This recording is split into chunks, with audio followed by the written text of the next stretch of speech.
Excuse me, let me start over. Welcome to the Downtown Dogs. My name is Jimmy Rogers. My next guest is 100% heart and soul. He's played in 2 national championship soccer teams. He's played on 2 national championship soccer teams, and he was a corner kick away from winning a 3rd. Is that correct? That's correct. He's been on Wall Street for almost 4 decades. Yep. Started out working in the mailroom. That's right. And now you're a wealth advisor. That's correct. It's my honor to introduce a lifelong friend, Kevin O'Keefe. How are you, Kevin? I'm doing great, Jimmy. Thank you so much for having me. You're very welcome. How's your health?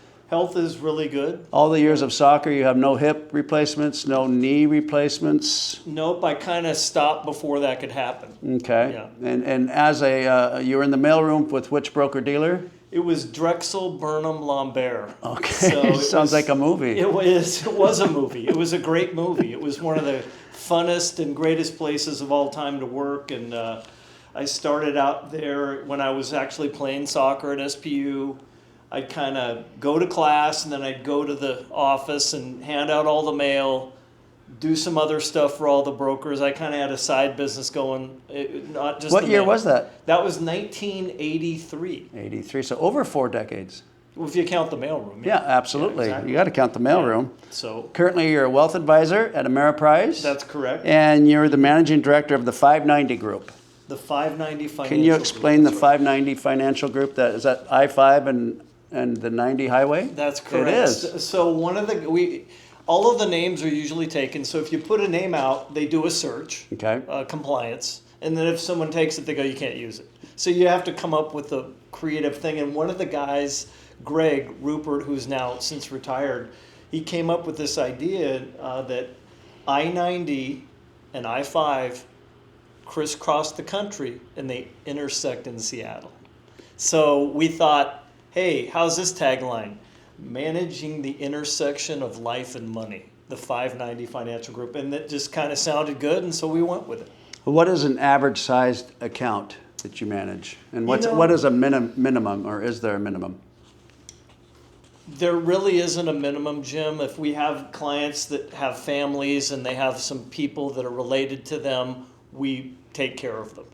But if it's not that, then we're looking at $500,000 to a minimum. Our average account is between $1 and $5 million.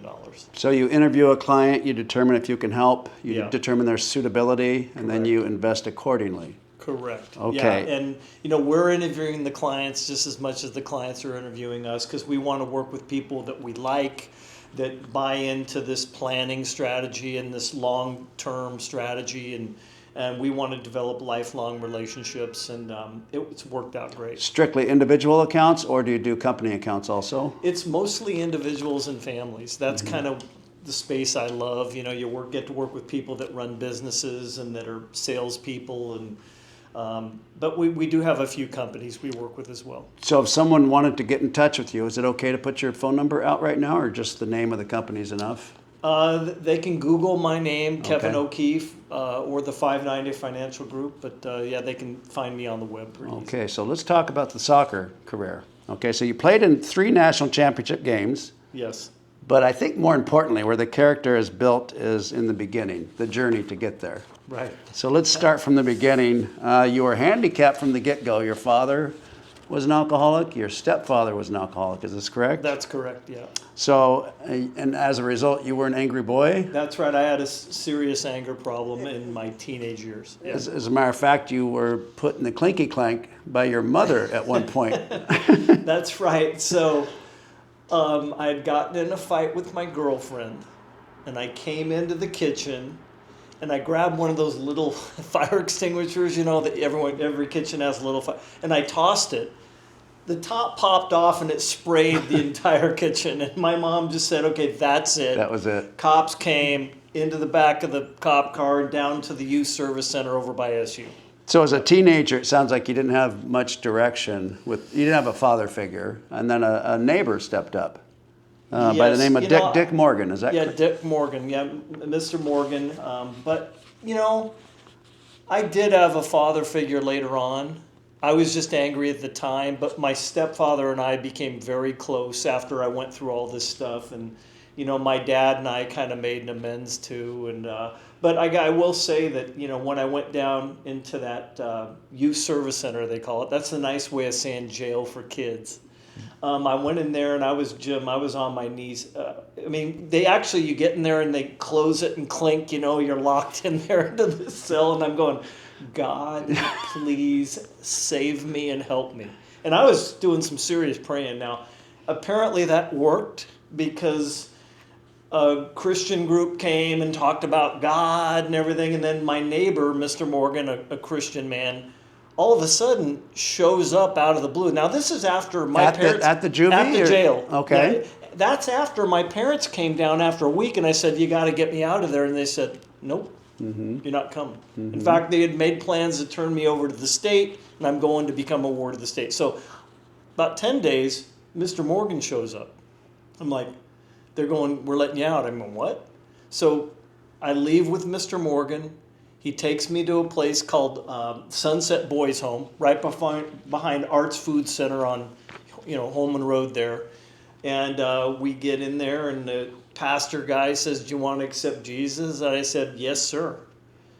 Accept Jesus. He said, okay, we're going back to your house. And we drove back to the house, and the pastor told my mom, you got to take this kid back. And she did. However, I later found out it was my stepfather that said, let's take him back. Okay. So Understood. thank God for my stepfather, Jim Campbell. So it sounds like alcohol was prevalent throughout your childhood. Yep, throughout and so my naturally you were drinking. Yeah. You quit drinking how many years ago?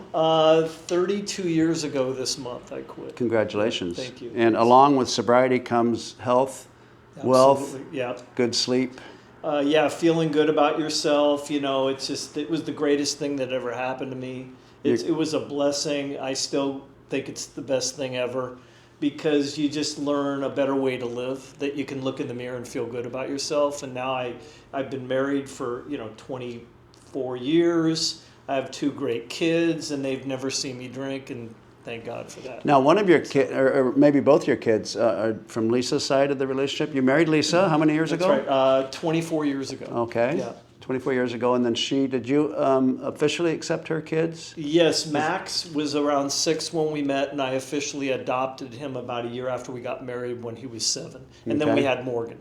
Okay, So. Gotcha. So back to your soccer. You were attending Edmonds Community College.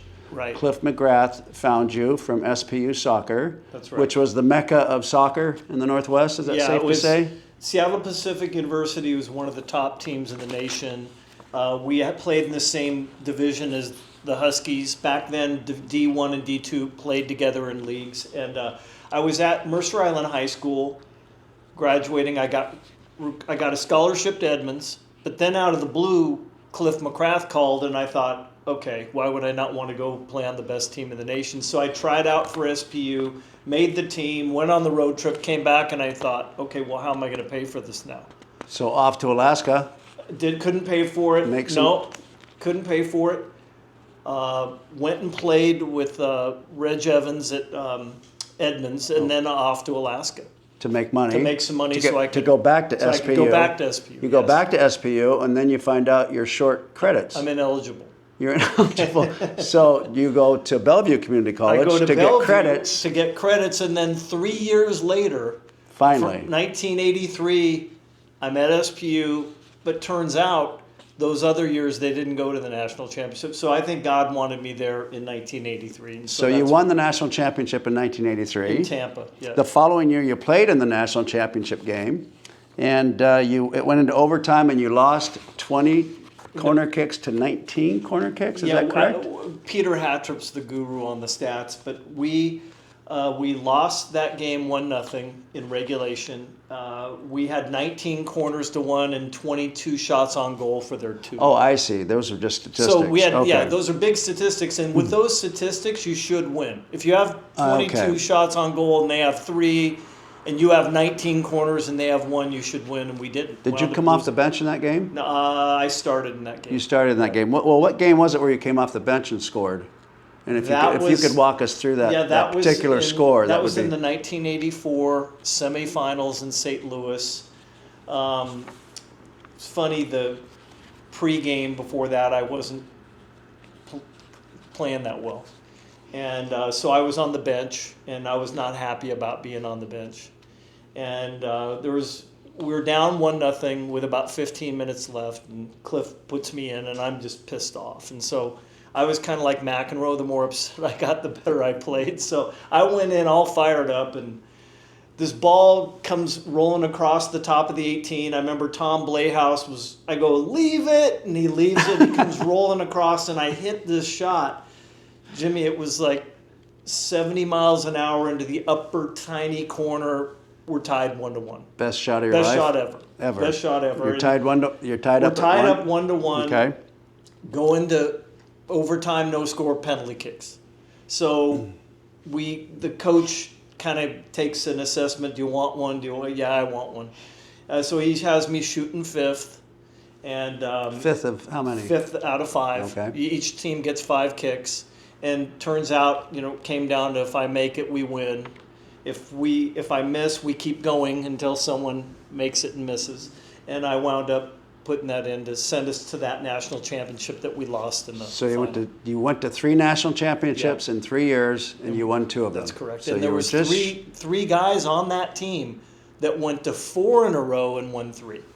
That's considered a dynasty if you would have gotten that third 1983 to 1986. one. Yeah, and so you were voted captain your senior year Yeah. on the national championship team. That's right. And in my opinion, that's the highest honor because it's voted on by your teammates. That's right. How did you feel about that? What did it mean to you to be voted captain? I felt great about it. It was all these guys on this team were just some of the, as you know from playing on teams like that, they're just special guys that really hate to lose more than they like to win. I mean, and so we would get in arguments and fights in practice over little practice games, and so we were ranked always number 1 in the nation. So if you ever lost a game, it was like the other team was celebrating like they won the World Cup. Or something. Did you know when your competitive soccer days were over? Did you know that game, or did you try to extend it like so many of us do? When it was well, over. your NCAA game was your last game, but you went on to play in some men's leagues and such. But it's just not the same. No, it's not the same. But I did play in some men's league. There was a guy named Scott Gibson who sponsored a team ever since I was 18, all the way up to he's still doing it. But a lot of the guys from college would play on that team in the off season, and then after that, I played for this team called FC Seattle, which was the pro team at the time. In 1987 and 1988, and that was coached by Tommy Jenkins, a former original sounder, and then guys from the UW and SPU and some other pro guys were on that team. It was in between the NASL and MLS. That was the pro team at the time. It sounds like soccer kind of saved your life. Oh, it did. There's no doubt about it. Yeah, no question. That and God. Yep. So, but soccer also allowed you to get that energy out to flip that crazy switch. That's right. And I think that so many of us learn how to flip that switch, which you have to do on the field, but it's so difficult to turn the switch off when you're off the field. Yeah, 100%. So did that take a while to learn to pick up that skill? Yes, it did. Turn it off? Took Are you a under long control time. of that? Yeah, I feel like after X amount of years and making mistakes, you kind of learn how to handle that a little bit better. But I mean, listen, I always said you need crazies to win national championships. You need guys that are so passionate that you kind of get everyone to elevate their game around you. And crazy's okay as long as you play fair and you just try to channel it in the right way. But that's why I was able to do everything else, is because of that work ethic that I learned. And by the way, Cliff McCrath is definitely one of the top coaches of all time. And how's he doing now? He's doing great. We're having a big reunion coming up, and he's doing fantastic, and he's an honorary World Cup ambassador for the World Cup coming up, and he's just the greatest, because he was able to take a bunch of guys and put them together and create this winning attitude and formula, and he's still a dear friend to talk to him all the time. And so he must be in his 70s? He's in his 80s. He's in his 80s. Yeah, late 80s. And he's very healthy. I saw him. Yeah, he's doing good. Pele or Messi? Messi. Really? Yeah. George Best or Ronaldo? I think Ronaldo. Interesting. Boy. Yeah. Is your left foot as strong as your right foot? It got better when I started playing for FC Seattle, and SPU because I would play left back, and you have to have a good left-footed cross. So I did a lot of practice and making my left foot. It was as good for crossing, but not for shooting. Shooting the right foot still. What was your first concert? Elton John. Elton John. That's out of the blue, but yeah, Elton John. Where'd you see him? In the Coliseum in Seattle. What year? Yeah. 70? Boy, Jim, that was in the Yellow Brick Road? Yep, Yellow Brick Road. Yep. Who would you like to see on the Downtown Dogs? Oh boy, who would I like to see on the Downtown Dogs? Let's see. There's so many great people, but it would have been great to see the Don James, of course. But Yeah. I don't know. Maybe just some business leaders, maybe. Downtown business leaders? Downtown business leaders, Okay. potentially. Maybe the guy that maybe the guy running Costco. Maybe the new guy that took over Starbucks. Okay, I interesting. think there's some great business leaders that would be great to be on the Downtown Dog. And of course, I love seeing all the UW guys that you've interviewed too. Thank you. What's your favorite golf course in the Seattle area or the greater Washington? Okay, well, there's 4 of them, but I would say my favorite is Seattle Golf Club up there on 145th and 3rd, only because I caddied there when I was a little kid, and it's just a real special, private kind of place. What's your strength in golf and what's your weakness? The strength is probably my short game, chipping and putting, and the weakness might be just, iron play and driver. Most memorable game? Soccer. That semifinal in St. Louis, I think, because it was such a big... And the most, I'm sorry, Yeah, that was it. and the most memorable play must have been the goal. Yeah, for sure. It went about 70 miles an hour. Top Jim, it corner, was- it top was- right corner. It was only in a spot where a ball could fit going about 70. In fact, in the paper, in Soccer America, the St. Louis coach said, quote, "There is absolutely no way our goalie could have stopped that shot." Are you totally satisfied with your soccer career? Totally 100%. Yeah. It's I think it was 11 or 12 years ago, I was playing in an over 50 championship thing down in San Diego. We won it. And then I said, I'm done. That was it. So any regrets? 0, because I didn't want to snap an Achilles. And by the way, I have to run more than anyone out there because I usually always in pretty good shape. And these adult events and tournaments, they have you playing like 5 games in 3 days. I mean, it's like so many games that you can't even do it if you're That's not right. in college. So anyway, yeah, no regrets. Love it. Still talk to all my teammates and still good friends with all the guys. I assume your favorite all-time coach is Cliff? 100%. 100%. Yeah. What accomplishment are you most proud of? I don't know this. I think that the getting my degree and winning the championships. And your degree was in physical education, education, so you studied PE. I did. You're the first That's person right. I know. Yeah, but Seattle Pacific was considered a liberal arts school, so I did take economics classes, religion classes, and all that. But it's just a great little university. What turned you on? What turns me on? Coffee, getting out of bed in the morning, I think just seeing your accounts are up 20%. just helping people, achieve their goals in my business and just having great friends. Is there a specific sound that you love? A sound.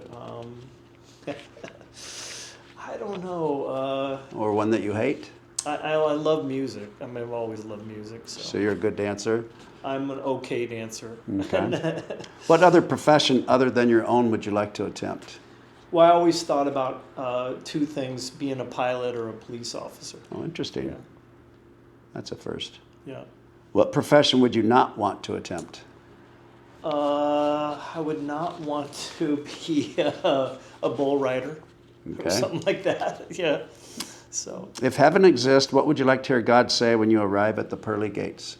okay, that's easy. Well done, my good and faithful servant. Fantastic, fantastic.